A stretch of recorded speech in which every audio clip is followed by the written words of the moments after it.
Siap, gerak.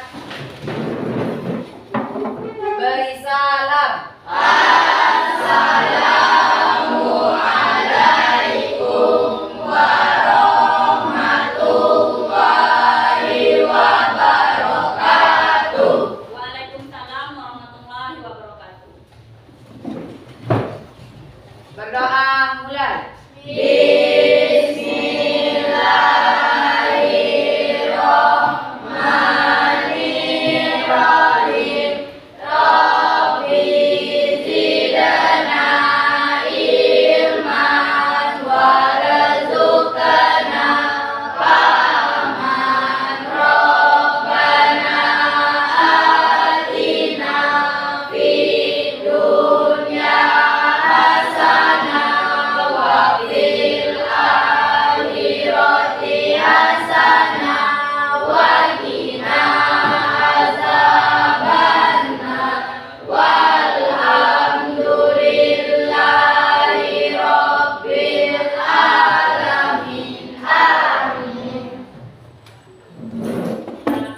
Selanjutnya kita menyanyikan lagu Indonesia Raya sesuai dengan profil pelajar Pancasila. Siap ya? Siap, Bu.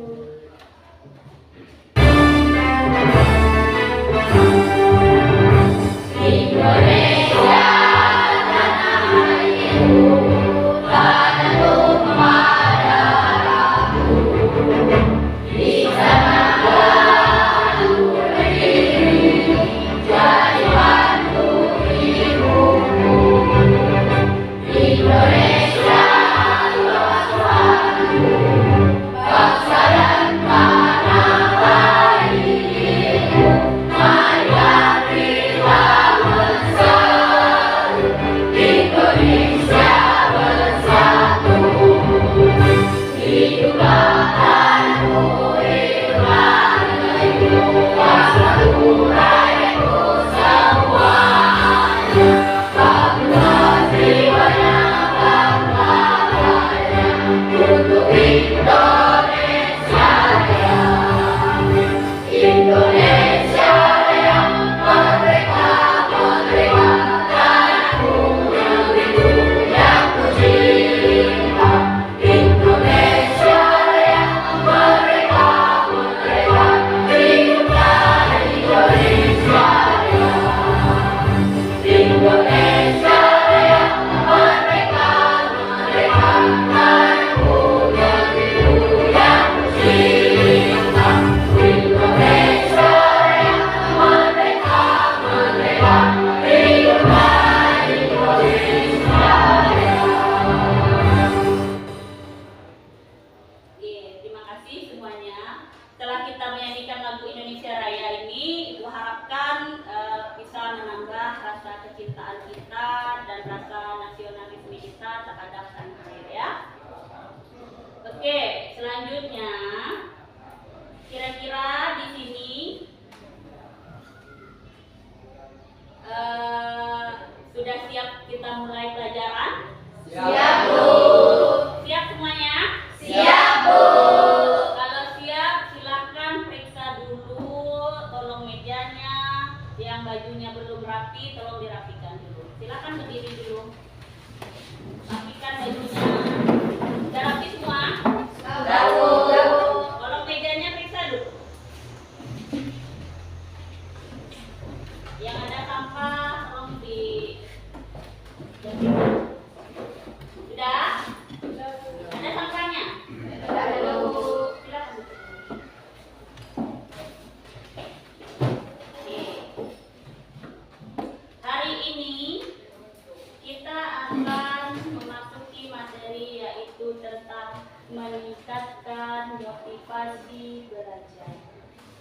Kira-kira ada yang tahu tidak kenapa Ibu memilih meningkatkan motivasi belajar untuk materi kita ini? Tidak, Bu. Tidak ada yang tahu. Kalian merasa tidak kalau akhir-akhir ini nilai kalian itu turun, nilai ulangannya itu turun dari sebelumnya? Merasa tidak kira-kira? Ya, Bu. Iya. Kenapa? Ada yang tahu kenapa?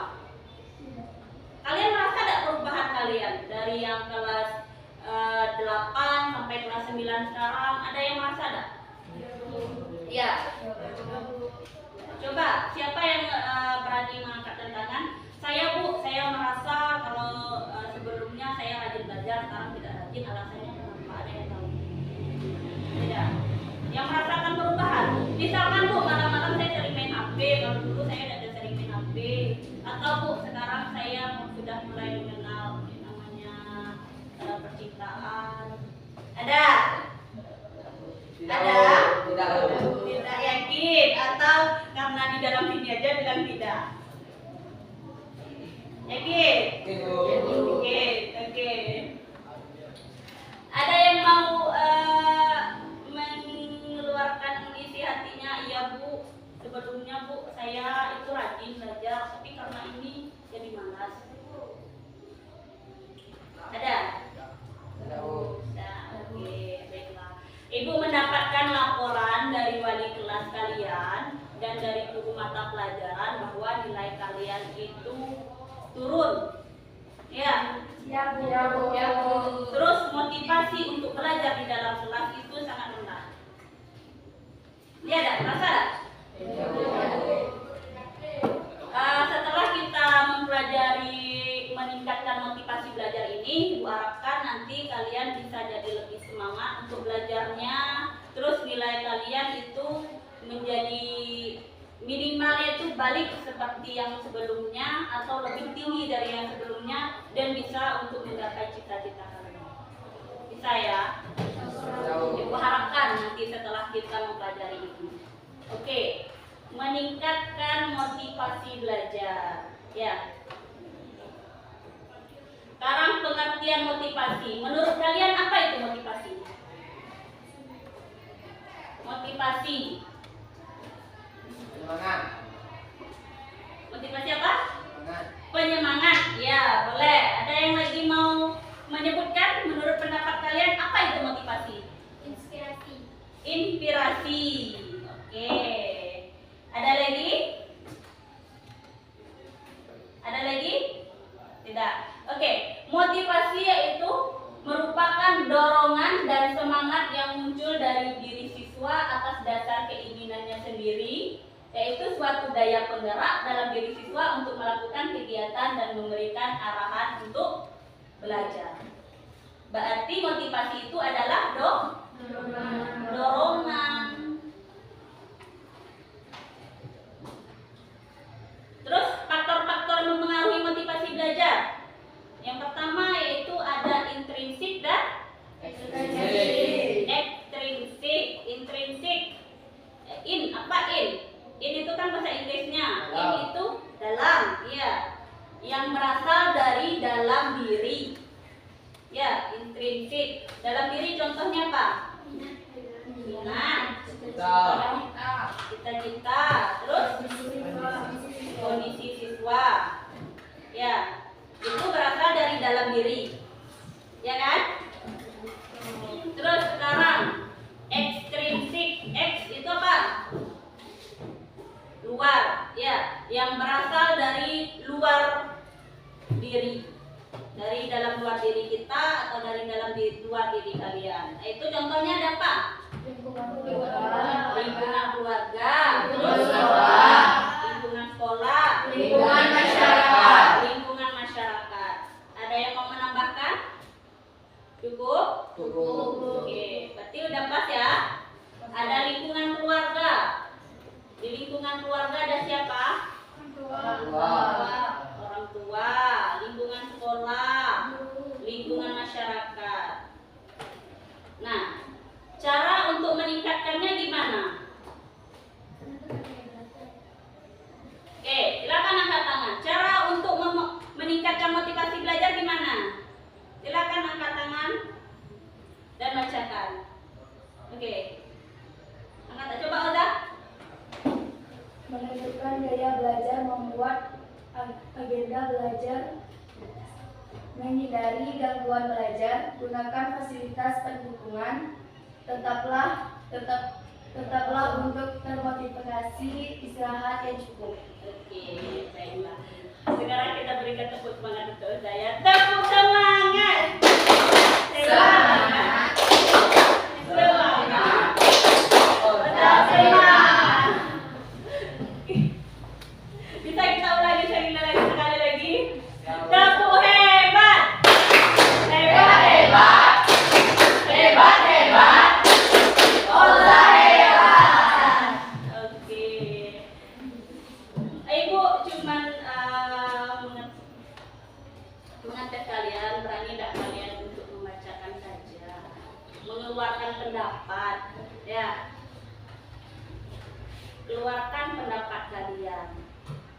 kita di sini adalah forum untuk belajar. Apapun yang ada di dalam pikiran kalian, yang ingin kalian sampaikan, coba kalian sampaikan. Ya, bisa ya? Sabu. Bisa? Bisa, Bu. Bisa berani ya? Bisa, Bu. Udah kelas? 9. Sebentar lagi akan masuk ya, melanjutkan ke yang lebih tinggi lagi. Kalian akan bertemu dengan orang-orang dari sekolah lain. Kalian akan bertemu dengan kawan-kawan yang baru. Di sana kalian harus lebih berani. Ya, saya bisa mengeluarkan pendapatnya. Oke. Jadi meningkatkan motivasi belajar, yang pertama yaitu menentukan gaya belajar, yang kedua membuat agenda belajar, menghindari gangguan belajar, gunakan fasilitas pendukung, tetap untuk termotivasi dan istirahat yang cukup. Contoh gaya belajar, misalkan kalian orangnya yaitu suka membaca, suka menghafal. Jadi kalian belajar saja dengan menghafal. Atau kalian misalkan orangnya suka dengan menonton video, kalian belajar saja dengan menonton video. Ada HP di rumah kan? Belajar saja. Kita sudah canggih sekarang, sudah ada AI, sudah ada Google. Banyak sekali di sana cara-cara atau tips-tips untuk meningkatkan motivasi belajar. Ingin tidak kalian nilainya tinggi? Ingin tidak nanti kalian lulus? Mau? Ya. Penyesalan itu datangnya di akhir. Tidak ada yang namanya penyesalan itu datangnya di awal. Kalau di awal itu namanya rencana. Kalau dari sekarang kalian tidak termotivasi untuk belajar, bagaimana nanti kalian untuk mengejar cita-citanya? Saya? Kira-kira di sini sudah menemukan nggak cita-citanya apa? Saya besok mau jadi ini. Sudah tahu nggak kira-kira? Sudah, Bu. Sudah, Bu. Oke. Oza, kira-kira cita-citanya mau jadi apa? Jadi perawat, Bu. Perawat. Oke, bagus. Kesa? Di guru BK, Bu. Guru BK. Kenapa Kesa? Tidak ada, Bu. Hah? Karena Melihat. Karena melihat guru BK termotivasi jadinya ya. Guru BK tuh menurut Kesa guru BK itu gimana? Apakah guru BK itu cuma untuk anak yang bermasalah saja, atau enak kerjanya cuma menurut Kesa saja? Tidak, Bu. Karena guru BK bisa menjadi tempat cerita. Bagus sekali. Bisa menjadi tempat cerita. Ya. Terus apa lagi? Jadi termotivasi jadinya ya. Terima kasih. Selanjutnya siapa namanya? Fitri menjadi apa tadi? Sejarawan. Oke. Selanjutnya? Hah? Belum tahu mau jadi apa besok. Sekarang boleh siapa namanya? Hah? Zul. Sekarang Zul coba kira-kira minatnya di mana? Coba Zul pikirkan dulu. Siapa kira-kira yang Zul favoritkan? Ada enggak yang Zul impi-impikan mau jadi siapa? Silahkan Zul pikirkan dulu, nanti di akhir Ibu tanya kembali ya. Ya, setidaknya kamu memiliki tujuan hidup nanti. Saya mau jadi seperti dia. Saya mau jadi ini. Ya, coba kamu pikirkan dulu, kamu minatnya di mana, kamu sukanya apa. Nanti setelah Ibu tanyakan semua, Ibu tanyakan kembali ke Ibu. Sadut? Oke. Sekarang apa? Apa? Pemain sepak bola. Bagus. Raya? TNI. Ya. Apa lagi? Tentara, bagus sekali. Ini dokter, Melca?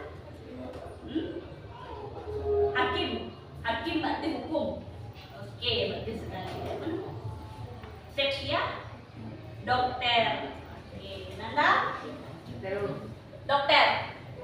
Oke, Intan? Dokter juga. Siapa? Edira? Dokter juga. Siapa namanya? Aisyah? Dokter. Resti? Dokter juga. Siapa namanya? Rifki? Pengusaha, bagus. Antara banyak berapa orang? 15, sekitar 15-16 orang, cuma satu yang mau jadi pengusaha. Ibu apresiasi lagi. Oke, Rifki, Fikri mau jadi pengusaha, itu bagus, sangat bagus sekali. Ibu sangat mendukung. Ya, sebenarnya cita-cita ibu dulu juga menjadi pengusaha, tapi takdir berkata lain. Ya, di samping itu juga ibu mau berusaha lagi selain menjadi guru. Itu sangat bagus. Usaha atau kerja sampingan, selain itu yang penting itu bisa meningkatkan kemampuan kita, itu bagus. Kalian pun sebagai pelajar, kalau mulai dari sekarang kalian mau belajar berusaha juga boleh. Bisa, sangat bisa sekali. Usaha apapun itu, yang penting tidak mengganggu pelajaran. Betul? Sudah punya apa? Tentara, bagus sekali. Berarti sudah menentukan semua ya cita-citanya mau jadi apa? Sudah memiliki tujuan, ya kira-kira. Kalau kita sudah memiliki tujuan, fokus nanti kita arahnya ke situ. Oke, paham? Selanjutnya, Ibu akan memberikan video motivasi untuk kita semua. Ibu harap nanti setelah kalian menonton video motivasi ini, kalian jadi terinspirasi untuk lebih semangat lagi. Silakan keluarkan buku dan penanya.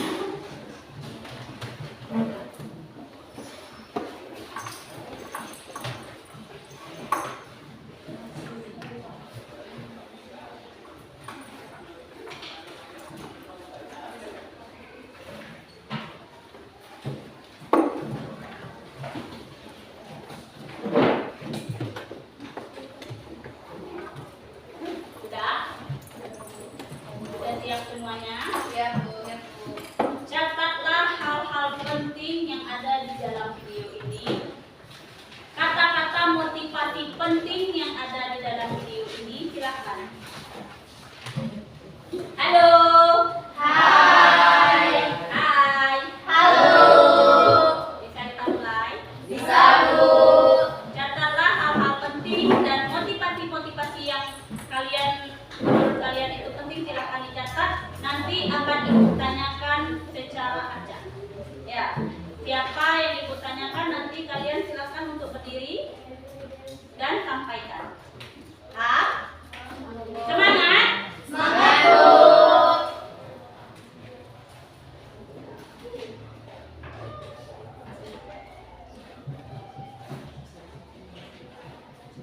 Masalah mulai bermunculan dan terpikirkan buat putus sekolah.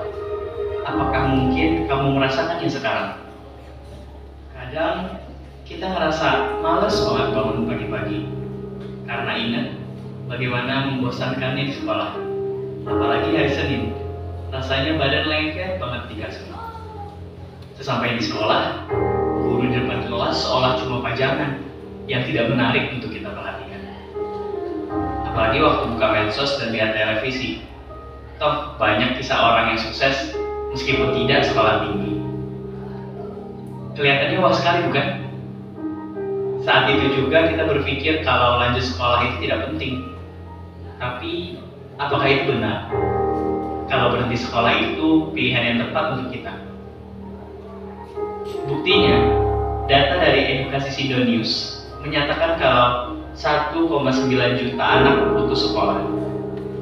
Dari jumlah itu diketahui bahwa 2 dari 5 orangnya adalah pengangguran, 2-nya lagi kerja serabutan, dan 1 sisanya memiliki penghasilan tetap. Jadi masih yakin untuk tidak lanjut sekolah? Coba kita lihat salah satu contoh dari presiden pertama negara kita. Ya, siapa lagi kalau bukan Insinyur Soekarno.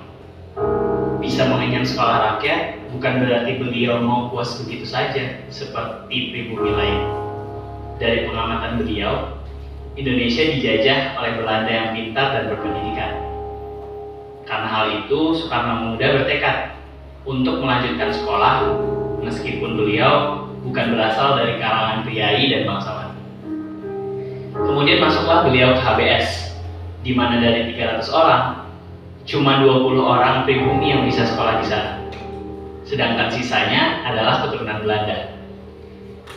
Karena biaya sekolah yang mahal dan harus tinggal jauh dari orang tua, membuat beliau harus pandai-pandai menghemat uang. Memang tidak murah bagi seorang inlander atau pribumi untuk bisa bersekolah di HBS. Di samping harus membayar Rp15 setiap bulan untuk uang sekolah dan pet seragam bertuliskan HBS, kami juga harus mengeluarkan lagi Rp75 setiap tahun untuk uang buku. Aku ingat betul jumlah ini karena aku menghitung setiap rupiahnya dan menjaganya jangan ada lagi yang terpakai untuk hal yang tidak perlu. Kata Soekarno dalam biografi yang ditulis oleh Cindy Adams. Karena bersekolah di HBS itulah Soekarno tahu bagaimana cara berjuang. Karena pedang dan bambu runcing tak cukup untuk membuat Indonesia merdeka. Dari sekolah pula ia tahu sedikit banyaknya tentang politik. Bayangkan kalau saja Bapak Proklamator ini tidak melanjutkan sekolahnya, maka tidak akan ada ide hebatnya yang akan mengguncang dunia. Selain itu, kita semua pasti tahu B.J. Habibie. Siapa sih yang tidak kenal beliau? Selain merupakan Presiden ketiga RI, beliau merupakan sosok panutan yang terkenal tidak hanya dari segudang prestasi dan karya yang beliau hasilkan, namun juga kisah perjalanan cinta beliau yang melegenda. B.J. Habibie terkenal sebagai sosok yang mempunyai semangat juang tinggi dalam pendidikan. Bahkan sejak kecil, B.J. Habibie sudah menunjukkan ketertarikannya kepada mesin dan bercita-cita menjadi insinyur. B.J. Habibie mengaku dapat berkuliah di kampus Rheinisch-Westfälische Technische Hochschule Aachen, Jerman, tanpa beasiswa dari negara maupun swasta. Biaya kuliah ini ditanggung oleh kedua orang tuanya meskipun mereka bukan berasal dari kalangan yang berada. Tentu banyak sekali jerih payah serta tantangan yang beliau hadapi dalam menimba ilmu. Salah satunya dimulai dari jalan kaki ke kampus demi menghemat biaya transportasi hingga tinggal di Jerman dengan fasilitas seadanya. Namun hal itu membuahkan hasil yang manis. Beliau berhasil menempuh pendidikan hingga mendapat gelar doktor di bidang pesawat teknologi di Jerman pada usia 28 tahun yang terbilang sangat muda. Di Indonesia, ia banyak berkontribusi dalam urusan teknologi, salah satunya di bidang penerbangan. Beberapa pesawat buatan beliau adalah N25 Gatot-Kaca, CN235, dan VTOL DO31. Beliau pun mendirikan perusahaan transportasi yang fokus pada pengembangan pesawat terbang besutan dalam negeri, yaitu PT IPTN atau Industri Pesawat Terbang Nusantara. Karena komitmen dan tekad beliau untuk menjadi yang terbaik dan melebihi orang-orang di Jerman dalam hal pengetahuan, berhasil mendorong beliau hingga diakui kemampuannya oleh dunia. Sosok lain yaitu Maudy Ayunda, yang merupakan sosok anak muda yang sukses dalam dunia entertainment dan juga dalam bidang pendidikan. Ayo, siapa yang pernah dengar lagu Tiba-tiba Cinta Datang Kepadaku? Atau pernah nonton Perahu Kertas? Pasti tahu dong artis cantik yang satu ini.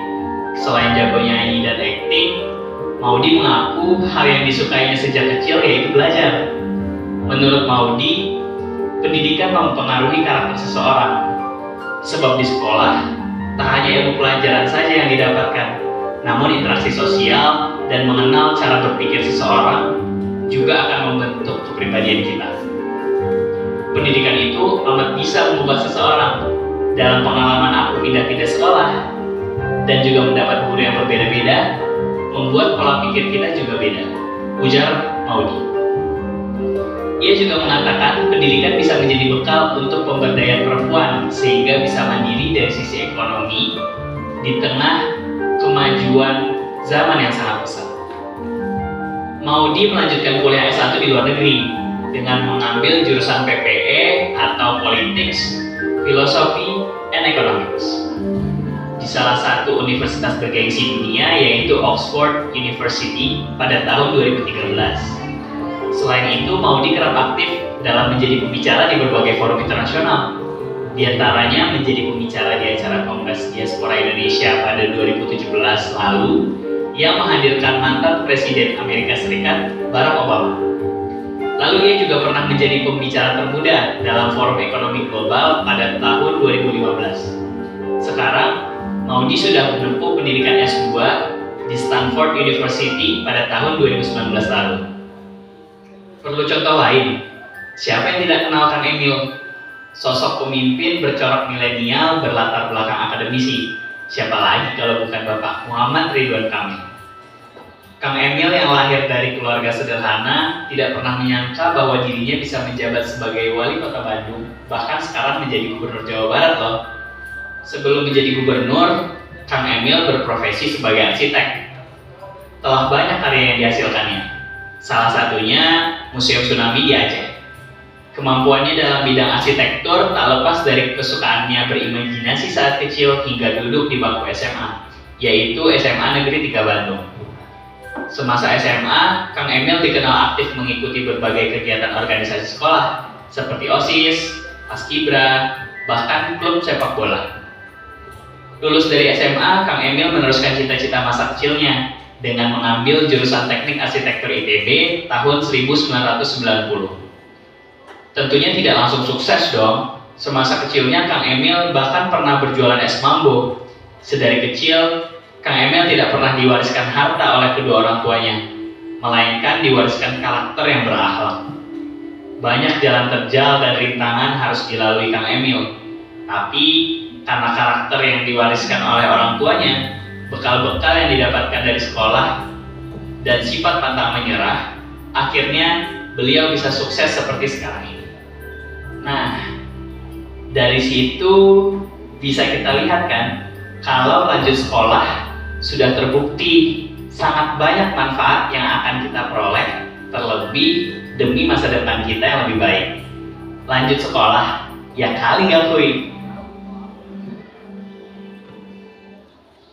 Oke. Gimana? Sudah mendapatkan inspirasi belum? Sudah?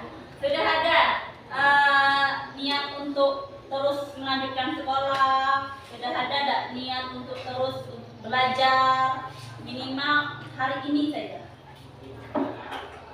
Semangat untuk hari ini saja. Sudah terbuka? Ya. Coba bayangkan nanti kalian bisa menjadi yang kalian cita-citakan tadi. Contohnya seperti menjadi dokter.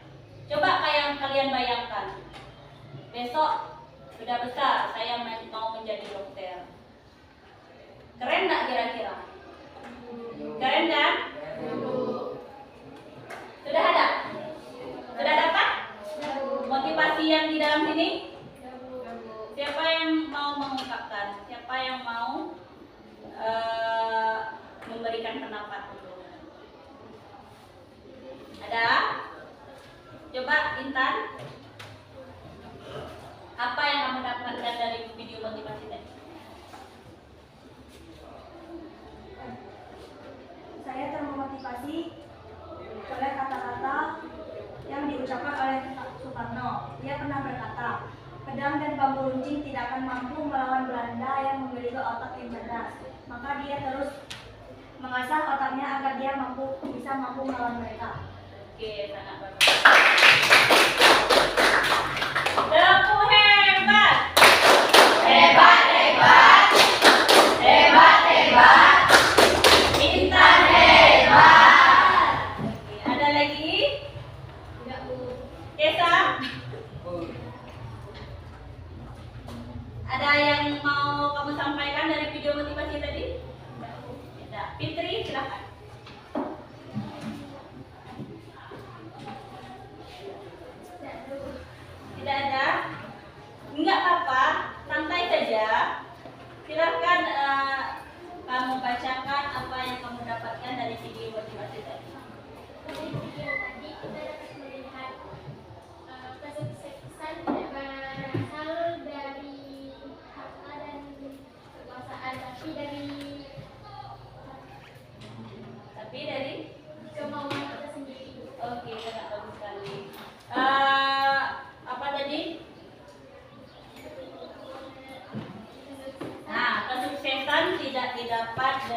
kedewasaan ya. Ya, tidak hanya bisa didapat dari harta dan uang saja, tetapi dengan pendidikan. Ya, melalui pendidikan kita bisa mendapatkan apa yang kita inginkan. Contohnya cita-cita kita tadi. Sangat bagus sekali Fitri. Tepuk hebat. Hebat, hebat. Hebat, hebat. Fitri hebat. Oke, bagus sekali. Ada lagi? Ada lagi? Tidak, Bu. Aku lihat tadi banyak yang mencatat, yang mengambil inspirasi dari video yang Ibu tampilkan. Ayo belajar berani. Belajar di sini kita sama-sama belajar. Ada lagi? Siapa namanya? Oke. Apa ya? Dari video motivasi ini tadi bisa kita ambil kesimpulannya bahwa pendidikan itu bisa merubah kita menjadi orang yang sukses. Banyak sekali contoh-contohnya tadi, seperti yang pertama siapa? Pak Soekarno. Ya, yang kedua B.J. Habibie. Terus yang ketiga Maudy Ayunda. Maudy Ayunda. Terakhir siapa? Kang Emil. Mereka adalah orang-orang hebat. Ya dah. Kenapa Ibu bilang mereka orang hebat? Pak Soekarno, dia presiden pertama kita. B.J. Habibie, dia bisa orang yang membuat pesawat terbang, yang pertama kali membuat pesawat terbang di negara kita. Maudy Ayunda, dia bisa mengenyam pendidikan tinggi sampai S2 di luar negeri. Terus dia juga bisa berkarir di entertain, menyanyi, main sinetron. Itu yang Ibu bilang tadi. Kalian bisa meraih cita-cita kalian, misalkan tidak hanya di dalam pendidikan saja, di luar itu bisa. Apa kalian mau buat usaha, boleh sampingannya sesuai dengan bakat yang kalian bisa. Bisa ya? Bisa, Bu. Bisa? Bisa, Bu. Masih semangat?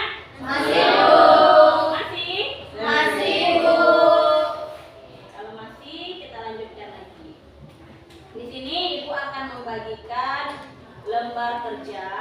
Nanti silahkan kalian isi di sini secara berkelompok, diskusikan dengan kelompoknya masing-masing. Apa jawabannya? Setelah itu, perwakilan dari kelompoknya akan mempresentasikan hasil dari diskusi kalian.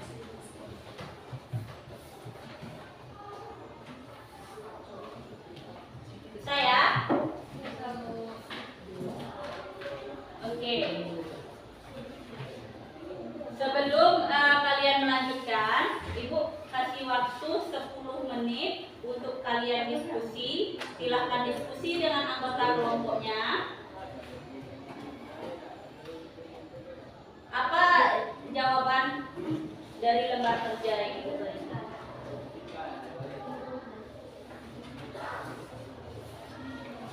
Oke, Ibu kembali ke sini.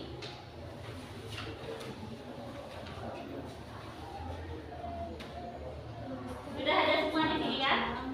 Sudah kita bahas tadi motivasi, apa itu motivasi, terus faktor-faktor yang mempengaruhi motivasi, kemudian cara untuk meningkatkan motivasi.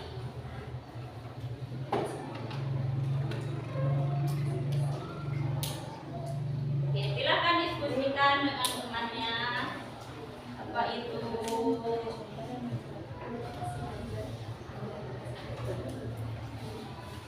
Oke, ada pertanyaan enggak? Tidak. Paham dengan soalnya? Paham, Bu.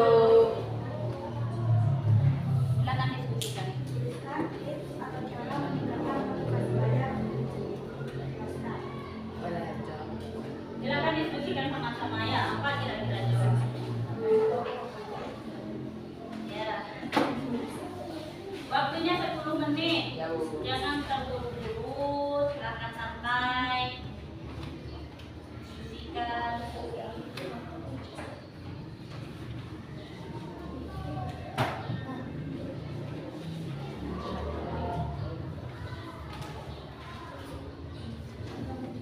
Coba Melca diskusikan dulu sama teman-temannya Melca.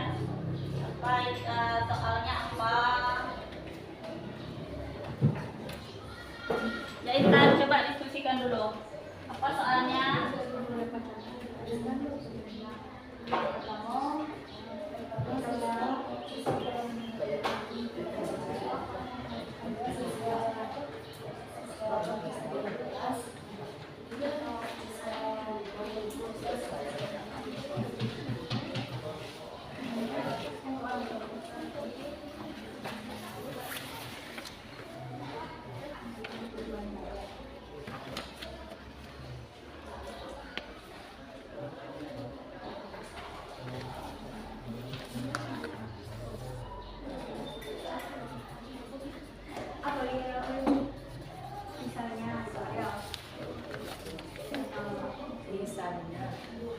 Jika Anda ingin belajar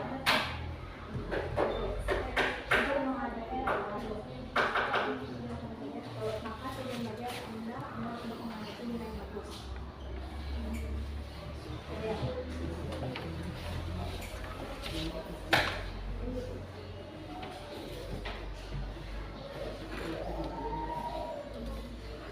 Untuk menghadapi ujian.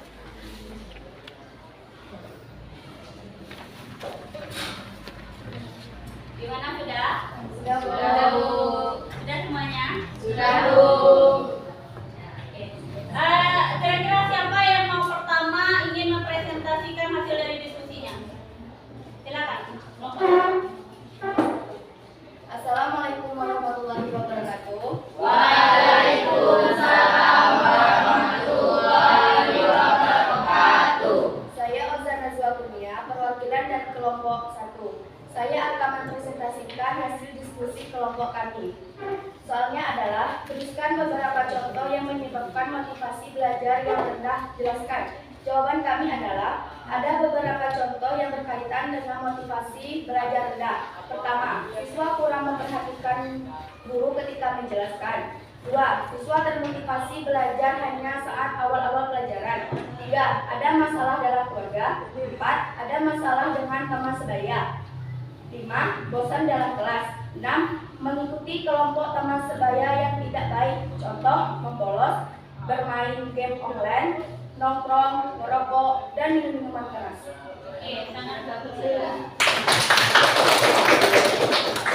Ada yang mau menambahkan? Pas?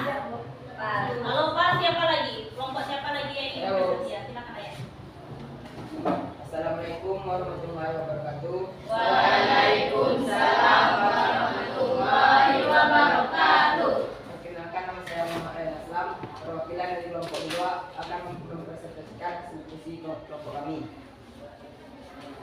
Tuliskan faktor-faktor yang mempengaruhi motivasi belajar dan jelaskan. Jawabannya ada intrinsik dan ekstrinsik. Intrinsik yaitu motivasi yang timbul dari dalam diri individu sendiri tanpa ada paksaan dorongan orang lain, tetapi atas dasar kemauan sendiri. Contohnya minat, cita-cita, dan kondisi siswa. Dan intrinsik yaitu motivasi yang timbul dan berfungsi karena adanya pengaruh dari luar. Contohnya lingkungan keluarga, lingkungan sekolah, dan lingkungan masyarakat. Ya, sekian dari saya. Assalamualaikum warahmatullahi wabarakatuh. Waalaikumsalam. Ada berapa kelompok? 2. Intrinsik dan Ekstrinsik. Ada yang mau menambahkan? Sudah, Bu. Cukup? Cukup, Bu. Oke, selanjutnya kelompok 3. Assalamualaikum warahmatullahi wabarakatuh. Waalaikumsalam warahmatullahi wabarakatuh. Di sini saya akan mempresentasikan hasil diskusi kelompok kami. Pertanyaannya adalah tuliskan tips atau cara meningkatkan motivasi belajar untuk diri sendiri. Yang pertama tentunya kita harus menentukan tujuan belajar. Misalnya Jika Anda ingin belajar untuk menghadapi ujian, maka tujuan belajar Anda adalah untuk mendapatkan nilai yang bagus. Yang kedua, buatlah rencana belajar. Misalnya, Anda bisa membagi waktu belajar Anda menjadi beberapa sesi, dengan durasi setiap sesi sekitar 30 menit. Yang ketiga, buatlah suasana belajar yang nyaman. Pilihlah tempat yang belajar yang tenang dan nyaman, jauh dari gangguan. Yang keempat, gunakan metode belajar yang sesuai. Misalnya, jika Anda adalah orang yang visual, maka Anda bisa menggunakan metode mencatat atau metode menggambar. Jika Anda adalah orang yang auditori, maka Anda bisa menggunakan metode menghafal atau metode diskusi. Dan tentunya kita harus berlatih secara rutin dan istirahat yang cukup. Sekian dari hasil diskusi kami. Wassalamualaikum warahmatullahi wabarakatuh. Waalaikumsalam warahmatullahi wabarakatuh. Sangat bagus sekali. Itu apresiasi untuk kalian semua. Artinya kalian sudah bisa menangkap apa hasil dari yang kita pelajari hari ini, yaitu meningkatkan motivasi belajar. Ya, jadi meningkatkan motivasi belajar yaitu dorongan dari dalam diri untuk melakukan kegiatan belajar. Oke, caranya ada berapa tadi? Ada dua, itu dari dalam dan dari luar. Oke, sangat bagus sekali. Kira-kira sampai di sini ada yang mau ditanyakan? Tidak. Cukup. Ibu rasa kalau semuanya sudah cukup, kita lanjutkan minggu depan. Untuk minggu depan kita koreksi lagi tentang materi kita hari ini. Jadi kalian bisa terapkan di rumah. Bagaimana cara untuk meningkatkan motivasi tadi sudah disampaikan oleh kelompok 3. Nanti kalian minta catatannya sama kelompok 3. Minggu depan kalau ada hambatan